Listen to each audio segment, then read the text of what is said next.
Welcome back to the channel. Today I'm going to be taking a look at Bolt Action from Warlord Games.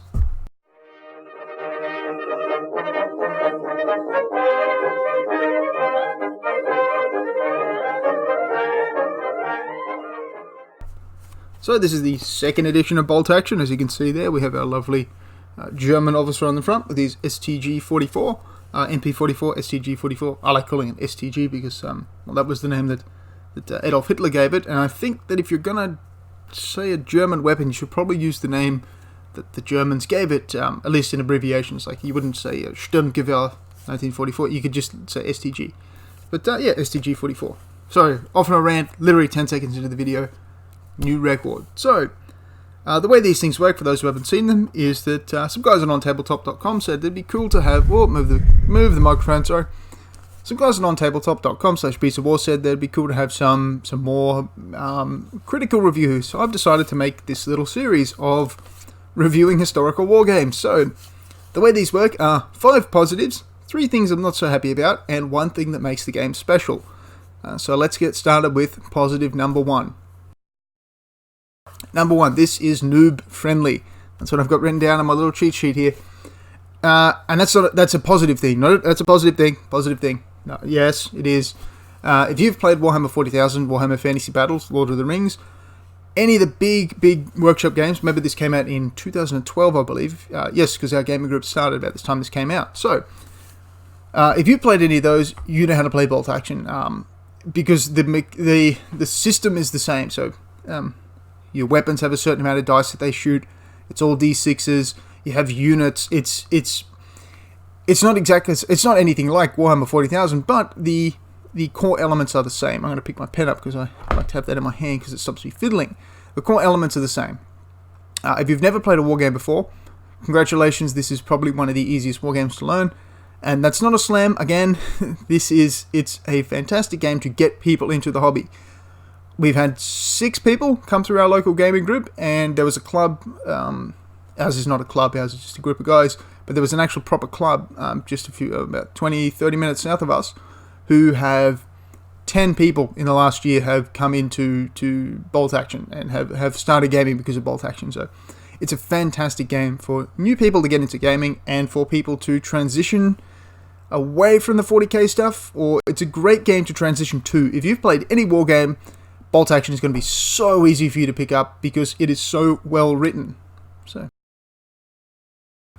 number 2, the standardization of profiles and weapons.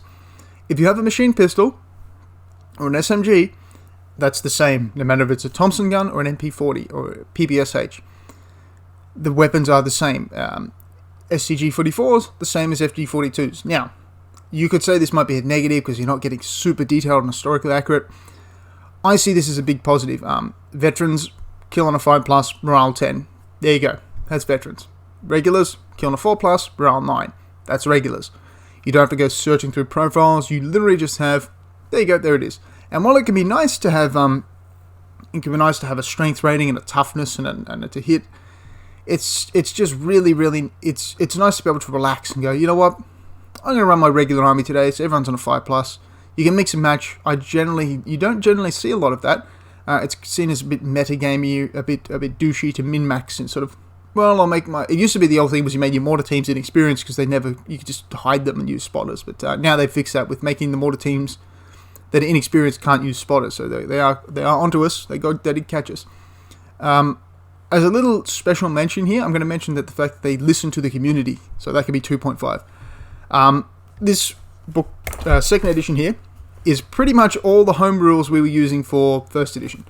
All the special rules they were using in those tournaments pretty much came into here. So vehicles with empty vehicles could fire a single weapon. LMGs were either reduced in points or had an extra shot added to them. Everything that they were sort of using, the community was using, ended up getting put into this book because Warlord Games listened to the community, which is fantastic. So that's 2.5. 3. This game is tournament friendly. And by tournament, I also mean event. I don't really play a lot of tournaments. I go to events. So I went to an event at BrizCon this year, run by Harry, a great guy. And it was a mid-war event, desert and Eastern Front sort of thing. So I bought my French for the desert and and there were everyone around there with some guys with some Russians, and it was cool because it was able to say, right, do the mid-war guys, and there was nothing in there that's gonna blow anything out. There's no super crazy stuff you can throw into an army that's gonna win you every single game. It's really, really tournament friendly, and at the same time, it's extremely pickup game friendly, extremely casually friendly. There's very, very little you can do with a bolt action force that's going to destabilize the game, and I think that's a fantastic plus for any war game. Number 4, if you have a faction in the Second World War, you have a bolt action list. I'm almost 100% certain the fact that they have 3 Chinese factions should tell you that if you have a faction, it's in bolt action somewhere, and it has a faction special rules. They might suck, like the French, which is one of my factions, British, French, and Australians. Australians are really cool, but anyway. There might be in a supplement book, such as the Chinese. The Chinese, of course, have 3. They have warlords, nationalists, and communists. The Finns are really cool. Like the Finns have their own units and have their own special units and their own. Every nation has their own special units. They're not overly powered. They're not that brutally overpowered. And if they are overpowered, they're very expensive. But there's nothing game breaking in there. And if you've got a faction in World War II, you're like, you know what? My grandfather was Dutch. Mine was, but yeah, just say it was. So your grandfather was Dutch, but I really like to play a Dutch army. Well, there's a Dutch army. So your grandfather was in the Sikhs. If your grandfather was in the Sikhs, you can have some Sikhs. South Africans, you can have South Africans. And Warlord actually make one of the most diverse kits I think they have is the 2 kits for the desert, the Commonwealth Desert Troops, and the diverse, not racially diverse, but yeah, they are. But Australians, New Zealanders, South Africans, Scots. Canadians, Brits, Sikhs, Punjab, and some Islamic troops in there. There's a lot of stuff you can build in that. And yeah, when I say diverse, obviously I mean nationally diverse. You can build a whole lot of stuff out of these kits. And they've all got rules, which is fantastic as far as I'm concerned. There is nothing worse than collecting a whole bunch of really cool miniatures and then you log, they got no rules. So I've got to proxy my Sikhs as British troops, which, yeah, you can do it, but it's cooler to have them as Indian Sikhs. There's special rules they have, and there's special units they have, and there's a different feel to playing them. I think that's a huge, huge thing that Warlord have done. That's really cool. Number 5, officers actually do things. So, for example, you have a Space Marine captain in Warhammer 40k, and his job is to let you reroll failed hits. I'm not sure how an officer actually makes you a better shot. Anyway, in bolt action, your officer leads the men and inspires the men. Who would have thought? He gives you a bonus to morale depending on his rank. You have to have a 1st or 2nd lieutenant, or a lieutenant, or a lieutenant, or whatever your faction uses. And a 1st lieutenant, for anyone who's not German. This is for anyone who's not German. A 1st lieutenant lets you take 1 order dice out of the bag so you draw an order dice out of the bag. You say, I'm going to activate my lieutenant. Please give me another order dice, so I'll activate the lieutenant with 1 and another unit within 6 with another. So the lieutenant can move and he can sort of bring a unit with him, or he can say, right, I'm going to move over here so I can better help these guys, but they really need help over there. So we've got 2 really important things to do. I'll do one, you do the other. A 2nd lieutenant gives a +2 bonus to all morale checks. To all order morale checks, so order tests, things like that. I'm assuming people sort of know the basics of the game here. This is a review for sort of people who are mildly familiar with the game, so you know that you take pin markers and things like that. We're getting to pins in the next one. Oh boy, I've got a few issues with pins. Anyway, so if you have a 1st lieutenant, he gets to draw 2 dice out of the bag, so you can have 2 units coordinating an attack, which is really cool because in a lot of games, officers are basically just window dressing. They're there to give buffs to the units around them, but they don't actually participate. Officers should be leading men. They shouldn't just be inspiring. If you want to get inspired, I'm pretty sure a sergeant will be able to kick you in gear and make sure you're doing the right thing. But an officer's job is to personally lead men. For the Germans, you officers are much better because a 1st lieutenant gets 3 extra dice and a 2nd lieutenant gets 2 extra dice. So a German player can really coordinate their army a lot better, and they have a whole bunch of other bonuses. But that's all I'll say about this. Officers, great. On to the dislikes. Pins. I have a bit of an issue with pins. You take a pin marker every time you are shot at. Whether you're shot at with 20 Russians with SMGs at point blank range, or a single inexperienced officer with a pistol at long range, you take a single pin. I think pins should be related to the amount of dice that come flying at you. So for example, say you're shot up with a unit which has 2 MG42s in it, which is 5, which is a lot of dice, so more than 20 dice. So you have 2 MG42s and a whole bunch of assault rifles. That's a lot of dice coming at you, and you have another unit with a single pistol shooting at you. I think you should take more pin markers from the 2 machine guns and a whole bunch of assault rifles as opposed to a single pistol. I think that I don't have a solution to this, but it would probably be based on lots of 10 maybe, or lots of 5 or 4, and you'd roll a dice for every lot of 5. You'd say, well, I've been shot with 15 dice. I take 1 pin automatically, and then roll 3d6, and any ones I take another pin. Just something as simple as that, because it does feel really disappointing when my British paras jump out and they've got a whole bunch of SMGs and they pour a lot of SMG fire in, and it's 1 pin, and then they activate and take the pin off straight away. Whereas my favourite army, I wish I'd never got rid of it, was the Volkssturm for the German late war. And I'd have a whole bunch of like cheap units running around, and there'd be 10 guys who were just old men and they're terrible shots, but they get 1 hit every phase, so they get a hit on you. It's like, okay, pin, but I've got 10 units, so I'll just put out 10 pins every turn, and the other guy can only ever put 2 or 3 back. It's just, I think pins should have it should be related to the amount of dice used for firing, as I say, and just keep repeating myself. So I'll move on to the second negative point. The second, I shouldn't say negative point, the second thing that I would like, that personally I find a little bit, there you go, a little bit, that'll be the new thing for the segment. Number 2, the second thing I find a little bit, is the vehicle damage chart. There are 4 options. Crew stunned, where you get a pin marker and you can't do anything. Crew shaken, which is pretty much the same as crew stunned. Anyway, it's different, but it's essentially a temporary thing. Immobilized, where you can't move, obviously. And on fire. On fire is cool because you catch fire, then you do a morale check. If you fail the morale check, you bail out. If you pass the morale check, nothing happens. But 50% of the time, your tank blows up. 4 to 5 is an explosion, and your tank is destroyed. And I never run tanks in bolt action because I personally think there's no point, because I put my Sherman on the table, and then your Panther rolls on, and just one-shots it in the first turn. And I understand that, Panthers should probably one-shot Shermans. It gets a little bit more annoying when, I don't know, your Panzer III rolls on, and one-shots my Sherman because you get a 6. And my Sherman's one-shotted, there's like 250 points. I could have spent that on like 2 infantry squads, but it died because you rolled a 4+. I don't think anything should ever die because you roll a 4+. Anything that big. Imagine if a whole infantry squad got wiped off the table because someone rolled a 4+. It would, I think the chain of command does tank damage a lot better. Tanks can be easily destroyed in chain of command, but you have to really, to destroy a tank in one shot, you have to be freaking lucky. Way more than just rolling a 4+, and you have to be hitting it with something monumental. You have to hit like a Sherman with a Tiger, so to one-shot it. Most of the time, your tank's the driver will get killed, the gunner will panic, so it makes it, anyway. I think the vehicle damage chart could use a little bit more complexity, and a bit more of a chance for a tank to survive. Not necessarily unscathed, but a little bit more chance for it to survive. The third thing I find a little bit, is that it's not very intuitive. So, for example, vehicles cannot cross difficult terrain.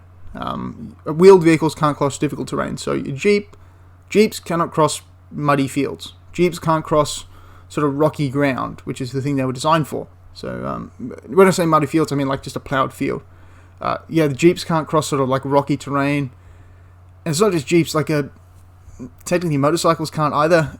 Read, if you've ever read Panzer Commander by Hans von Luck, or Panzer Leader, I want to say Panzer Commander, it might be Panzer Leader, by Colonel Hans von Luck. He started the war as a platoon officer. He started the war as a platoon officer in Poland, as is in charge of a motorcycle recon company. He spent most of the war in charge of recon. He was actually Rommel's recon battalion commander. Anyway, he describes tearing through the woods on this motorcycle on a sidecar. So when you read something like that and then you play bolt action, it's like, you can't go through the woods in a motorcycle. It's like, okay. Maybe you can in the motor. I'm just, difficult terrain, you can't take wheeled vehicles in. It's a little bit unintuitive. The fact that fences, you can't run over fences bugs me because I'm way out of shape and I can vault over a fence. I can run and vault over a fence that's sort of, a little bit below chest height. Almost every single person can. The fact that a fully trained soldier who's quite fit, especially back then, could not vault a fence, I don't understand. So you can't vault a fence at the run, but you can slowly walk up to it, jump over it, and then fire a rifle afterwards. It doesn't make too much sense to me anyway. It's sort of this lack of intuitiveness. So, yeah, that's just sort of the third thing that I find a little bit, yeah. On to the thing that makes bolt action special. So, the thing that makes bolt action special, the thing that makes this game, the thing that single-handedly knocked this game, oh boy, this knocked down G-Dub a couple of pegs. They're probably really pissed off that this thing exists. I can tell you what. With this, by the way, for those who don't know, this was like the first non-G-Dub war game that a lot of people, myself included, played. This thing broke the G-Dub stranglehold on the wargaming community. This is the old Monopoly buster right there. This is forever will go down in history as the reason why you don't piss your community off, because boy, G-Dub would really not being nice to the community back in 2012 to 14ish. Yeah, about 2012 to 14. Much better now. G-Dub's a fantastic company now. It actually has community direction. Back then, they were running Facebook pages. No, they weren't running Facebook pages. They had run Facebook pages, but then shut them down immediately because they were just toxic, negative cesspits. G-Dub back in the... Oh boy, that was the dark days. But this game, this is the reason we have a whole lot of other games like Infinity and all these other cool games and all these awesome, especially historical games have just jumped onto the mainstream. A lot of people picked up Bolt Action, then Two Fat Lardies brought out the fantastic Chain of Command, and people were, well, I've got these minis, let's try Chain of Command, and they loved that, and then Sharp Practice. Like this is the game that sort of broke the sort of the wargaming market wide open for casual people who really wanted to play war games, and that's not what makes it special. That's just something that I think we really have to keep in mind when we're talking about Bolt Action, is this game is very important historically for the history of war games. Anyway, the thing that makes it special is the activation system. And I think everyone's familiar with the Bolt Action activation system. Every unit takes a dice, you put a dice in the bag, you put your hand in the bag, and you draw a dice out. And you can activate any unit on your force with that dice. And that dice activation system, 7 years on, people have gotten used to it, but back when it came out, boy, it was revolutionary. It was probably not new.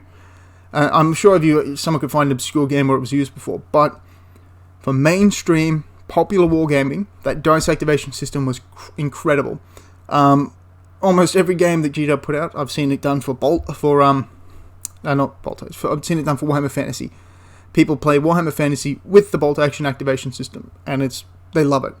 People play so many games with the Bolt Action activation system. I've seen people play War of the Ring, the big Lord of the Rings game with it. It's just any game with an I go, you go, you can normally adapt to a Bolt Action activation system. So instead of I go, you go, you can actually jump in and manipulate units, and it gets much more... It's almost like you're taking the game down a step, and it's much more... It's like playing a battalion game at the command level. It's like much more flexible, and your army can react to things as they happen. I truly like it a lot. And I think that's what... When people hear of Bolt Action, I think the first thing they think of, and the most important thing about Bolt Action, is that activation system. So that has been the video on Bolt Action, specifically the second edition of Bolt Action, but there's very little difference between this and the first edition. This is much more polished, much nicer, and it's probably the only time a company's ever brought out a second edition of a game and hasn't been smashed for it. So, excellent work, Warlord Games, fantastic. Of course, you can pick this up from their website, and pretty much every single hobby shop in the world will sell Bolt Action if they have any interest in making sales at all. Fantastic game. If you like, you can check out the other reviews. I have a review for Muskets and Tomahawks and Sharp Practice as well. If you'd like a game reviewed, post in the comments below, and if I know anything about it, I'll give it a shot. Thank you very much for watching. Have a wonderful day.